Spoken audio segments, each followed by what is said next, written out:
Pop Quiz, Year 4, Unit 3, Conformity to Counterculture. As we continue this year's in-depth study of the 20th century, Unit 3 primarily focuses our attention on two crucial decades, 1950s and 1960s. It's only in our first 2 weeks that we cover any earlier material.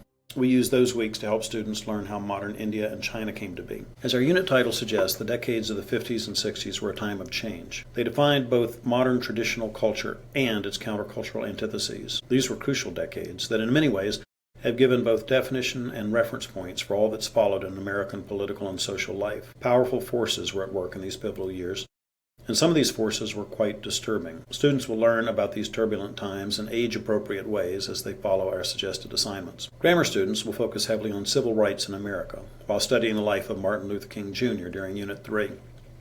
They will concurrently be reading about cultural events of the 50s and 60s. Your youngsters will likely find the emerging space race to be interesting. Level-appropriate information about the Vietnam War is also recommended.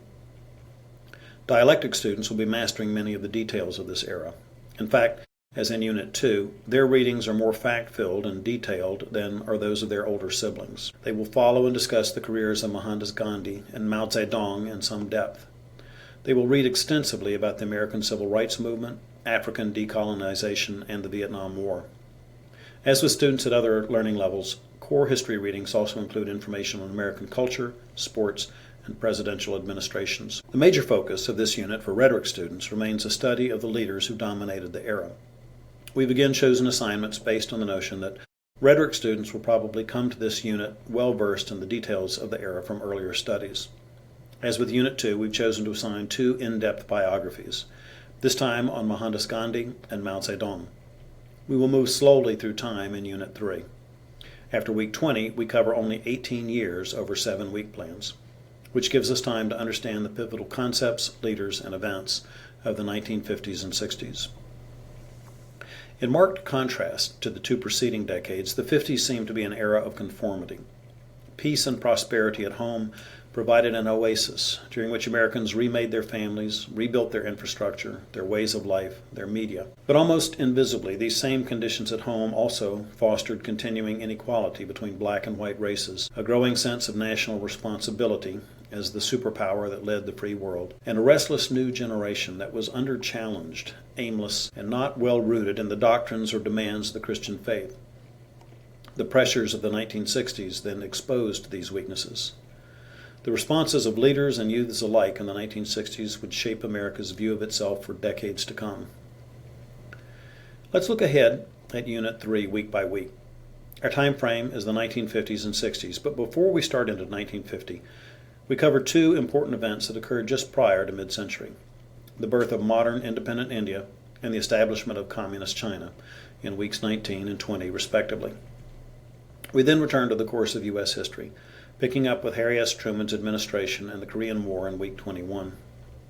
We round out the unit by looking at the administrations of three more presidents: Dwight D. Eisenhower, John F. Kennedy, and Lyndon B. Johnson. Week 19 picks up the story of the steady deterioration of the British Empire after the guns of World War II fell silent. The age of imperialism was passing away.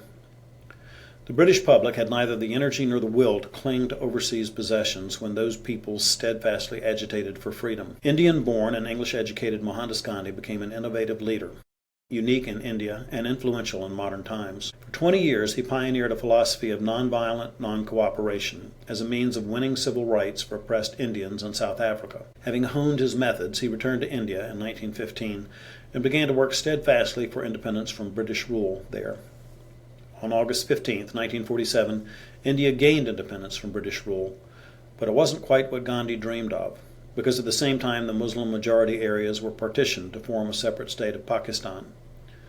Gandhi worked hard to prevent this separation, but was unable to stop it. The hatred and violence between Hindus and Muslims cost him both his dream and his life. He was assassinated on January 30, 1948 by a Hindu extremist. On January 26, 1950, India became its own republic. Week 20 focuses older students' attention on another nation-maker, Mao Zedong. While younger siblings learn about modern Chinese culture and society, dialectic students will study the long and difficult struggle that Mao underwent in his quest to form a Chinese communist state. Rhetoric students will learn the major events, But, as in other weeks of Year 4, their focus will be on the development of Mao's thought life and on the values that governed his actions as a leader. Mao's story doesn't end in Week 20. We'll continue to follow major developments in China into the early weeks of Unit 4. In Week 21, the Korean War is the focus of our world history threads. We also return to American history to study the remaining years of the Truman administration. Harry S. Truman, you'll remember, came to the presidency in the closing days of World War II. He then had to struggle through the bewildering first years of the Cold War, as Stalin remained intent on promoting worldwide communist expansion.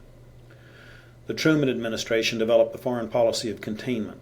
Wherever the Soviets sought to advance, Americans responded with money and military might, attempting to foil their efforts. The loss of China to communism was disheartening to Truman, as was the detonation of the atomic bomb by the USSR in 1999. Post-war agreements had bisected the Korean peninsula into a North Communist Korea and South Democratic Korea. With Soviet encouragement, the communist forces of North Korea determined to conquer their southern counterpart, leading to 3 years of bloody conflict. Meanwhile, in America, it was rumored that Truman's government was riddled with secret communist operatives. Senator Joseph McCarthy made the headlines during these years with highly publicized investigations of military and political figures, as well as Hollywood celebrities. These were years filled with uncertainty and drama, which most students should enjoy studying. Weeks 22 and 23 focus on the two Eisenhower administrations. The mastermind of D-Day and successful general of World War II seemed like the right leader for a nation engaged in foreign warfare. Ike was a skilled leader and a moderate who had no pressing plans for governmental reform. During his 8 years in office, Americans built and settled their families down in new suburbs. They also built cars, highways, TV networks. American society was greatly altered at the end of Eisenhower's tenure, and students should enjoy seeing how much of the world they know today was constructed during this time. While life may have looked prosperous and peaceful during Ike's years, older students will note certain developments, like the onset of the space race, America's direct involvement in Vietnam, and the stories of Rosa Parks and Martin Luther King Jr., portents of more turbulent times ahead. Weeks 24 and 25 cover John F. Kennedy's presidency. For many, JFK's 3-year administration was a defining era in the socio-political history of America. His election, inaugural address, and initiatives in the first year of his presidency were the signal that the post-war era had ended. With new challenges looming ahead, JFK's message was that there were new frontiers for Americans to explore with creativity, joy, and energy. Youthful and charismatic, JFK and his young wife seemed to promise a new beginning to a country that was ready to awaken to the challenge. We'll study Kennedy himself and the policies that he collectively called the New Frontier.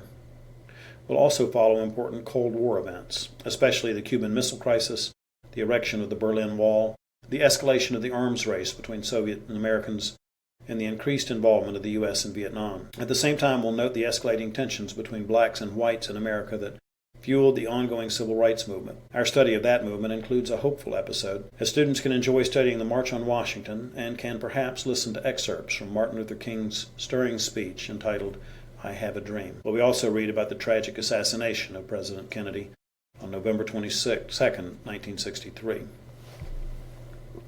In Week 26, Lyndon B. Johnson takes up the reins of power as America's president.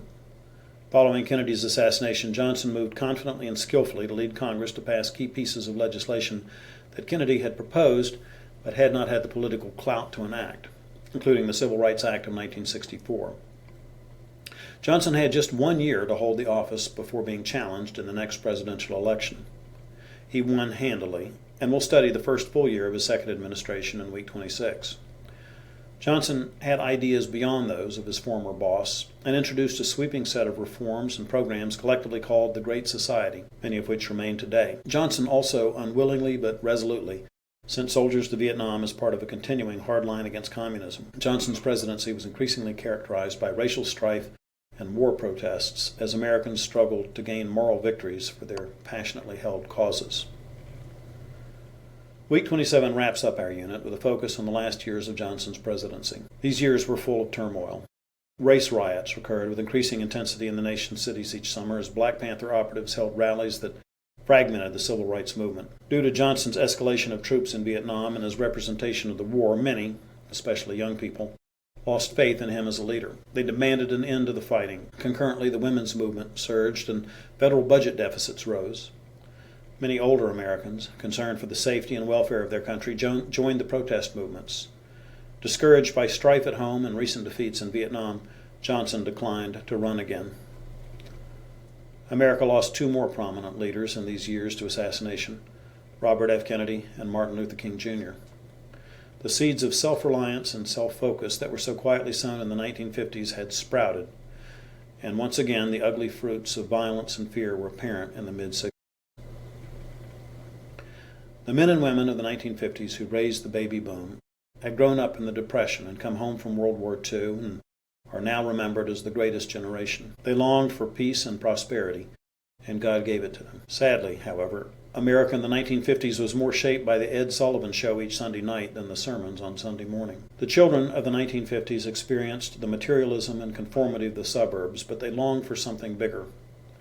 Their world seemed safe but shallow. The civil rights movement gave some young people a dream worth living for, even worth dying for. But the protest movements, once begun, were hard to stop. Martin Luther King preached peace, but new black leaders demanded power. Riots broke out, and American cities burned. Idealistic youths marched against injustice even as they defied their own parents and broke their nation's laws. People wearing peace signs hurled rocks and bottles at police. A generation without the gospel tried to change the world through love and flower power, but ended up disillusioned and bewildered.